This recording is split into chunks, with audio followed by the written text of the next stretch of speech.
Okay, so we want to talk about this theorem, the fact that eigenspaces make a direct sum. That's quite important. That's what is going to lead us to diagonalization when we have enough dimensions in the eigenspaces.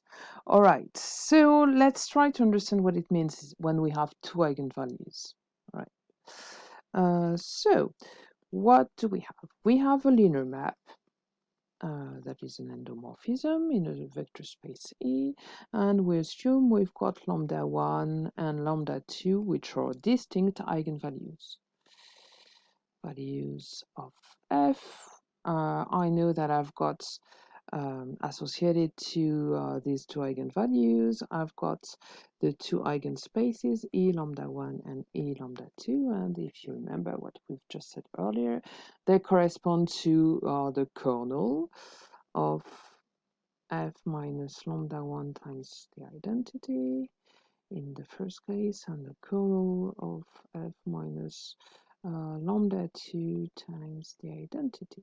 Okay, and if remember that when we are talking about matrices, you're going to look for the null space of your matrix minus lambda I to be the associated eigenspace. All right. Okay, so always keep in mind this matrix representation. Maybe the easiest would be a 2-2 matrix or a 3-3 matrix. All right. Okay, so what we want to show is that these two spaces, E lambda 1 and E lambda 2, we want to show that they make a direct sum. Okay, what is that? So E lambda 1 plus E lambda 2 are actually a direct sum. Okay, what does it mean? It means that if I've got x that can be expressed as an element x1 from E lambda 1 and an element x2 from E lambda 2, then this representation is unique. Okay, that's what it means to have a direct sum.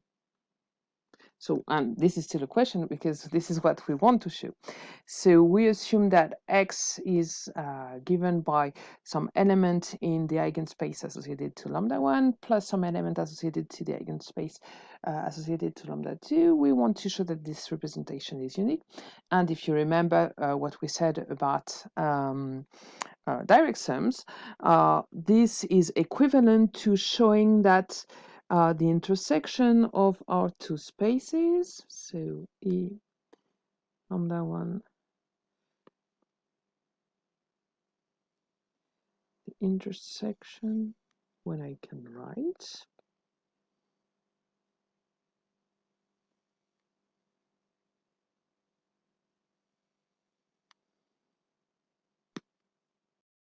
so we want to show that E lambda 1 intersection E lambda 2 is equal just to the zero element of E. Okay, so that's a question. And if we can show that, it means that the representation is unique. And then this, when we take a sum of these two spaces, they make a direct sum. Okay, so let's assume, as always, what we do, we assume that, assume we have V, we have some V that belongs to this intersection. Okay, we want to show that this V is equal to 0. All right, so let's translate the fact that V belongs to the eigenspace associated to lambda 1. It means that f of V is equal to lambda 1 times V. The fact that, similarly, the fact that V belongs to the eigenspace associated to lambda 2 means that f applied to V is equal to lambda 2 times V. I'm going to subtract the two lines. What do we get? We get that 0 on the left-hand side, f of v minus s of v is equal to lambda 1 minus lambda 2 times v. Okay, but we assumed that lambda 1 and lambda 2 were distinct. So I know So we know that it's different from 0. Okay, so that implies that V is equal to 0, right? So we have proved that, well, the intersection of two eigenspaces is equal to 0, and so that we have a direct sum. Okay, so when we have more than two eigenvalues, so think maybe in dimension 3, for matrices 3, 3, you may have 3 eigenvalues. In dimension 4, matrices 4, 4, you may have 4 eigenvalues, and so on. You will have direct sums, right? It's slightly more complicated when we have more than just two elements, but the idea is still the same. It means that if, for instance, sorry, trying to write again.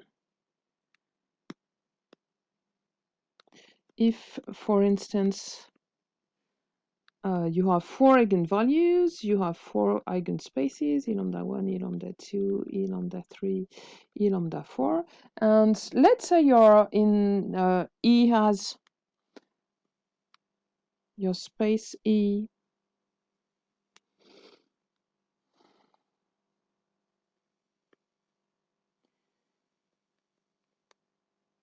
your space E, I was trying to write, and your space E has dimension 4. It means that any x that belongs to the sum E lambda 1 plus E lambda 2 plus E lambda 3 plus E lambda 4 will be uniquely written as x equal x1 v1 plus v lambda 1 plus x2 v lambda 2 plus x3 v lambda 3 plus x4 v lambda 4. Think about what it means, okay? You've got a space of dimension 4, you've got those 4 eigenspaces. This decomposition is unique because we proved that they make a direct sum. What does it mean?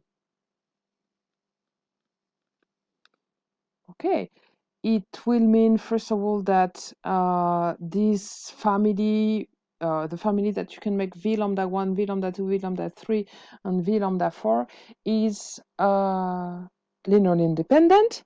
Okay, try to think about the link with linear independence, first thing, and then that well, linear independence is very, very simple. If it's equal to 0, as we showed that the decomposition was unique, it means that all elements have to be equal to 0, and so that as the vectors by themselves, they must be different from 0, otherwise they wouldn't be eigenvectors. It means that all the coefficients are equal to 0, right?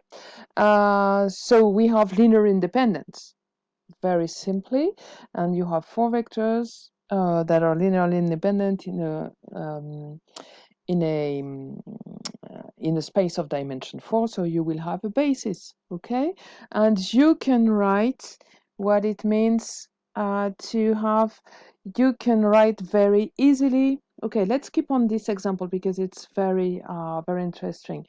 What does it mean to write your matrix, the matrix of your linear map F? Okay, so the matrix of F in basis V lambda 1, V lambda 2, V lambda 3, V lambda 4. Okay, assuming you're in dimension 4 and you've got those 4 distinct eigenvalues associated with these 4 eigenvectors, and so we showed that they would be linearly independent, and so that it makes a basis. All right, matrix of F in that basis, what do you get? You remember, you should look in order to make the matrix of F, you have to create the matrix that has the columns. So f of v lambda 1, f of v lambda 2, f of v lambda 3, f of v lambda 4. Okay, that's going to be the columns with respect to vectors v lambda 1, v lambda 2, V lambda 3, V lambda 4. And what did we have? We had that these were the eigenvectors. So f of V lambda k would be equal to lambda k times Vk, right? Right? So V lambda 1 is equal to lambda 1 times V1 plus 0 times V2 plus 0 times V3 plus 0 times V4. V lambda 2 is 0 times V1, whenever I can write. 0 times V1, lambda 2 times V2 plus 0 and 0, and so on. Lambda 3, 0, 0, 0, 0, lambda 4. Okay?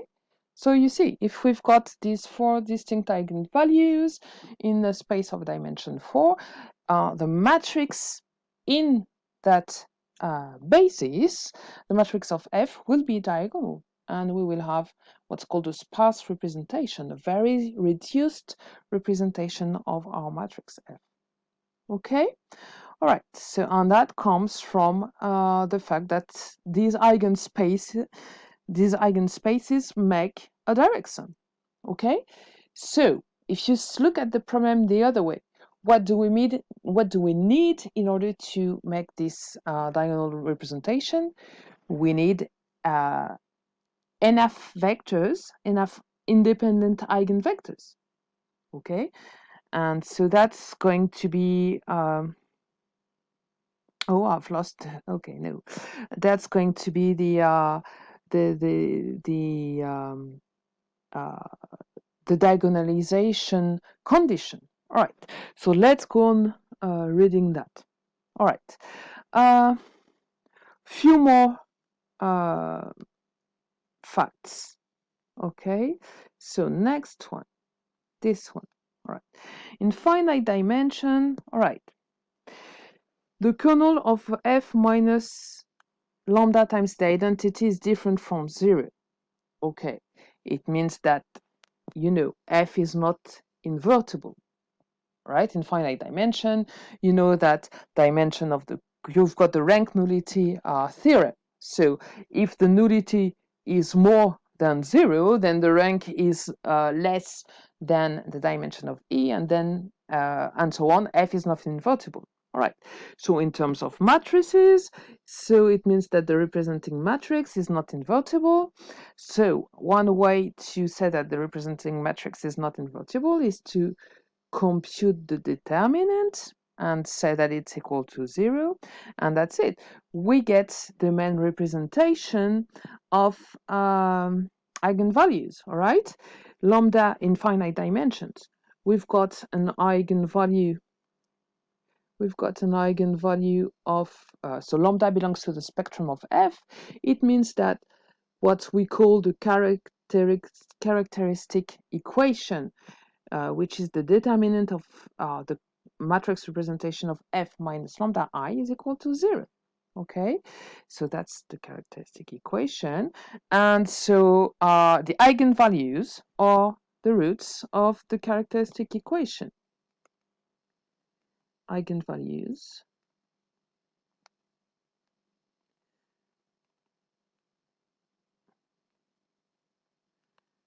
So that works in finite dimension, all right? In infinite dimension, you have to go back to the original definition. All right. So if you remember things, so that characteristic equation is a polynomial, and so you know that it's a polynomial of degree n, where n is the dimension of the space. Why? Because your matrix is going to be an n times n matrix, all right? Because it's going to have the image of the basis, and the basis as columns, its matrix representation, and so a basis has n items, all right? Okay, so the roots of this polynomial are going to be the eigenvalues, so you've got at most n eigenvalues, and in C you've got exactly n eigenvalues, but in R you will get at most n, right? So that's going to say, do we have enough of them to make a diagonalizable matrix?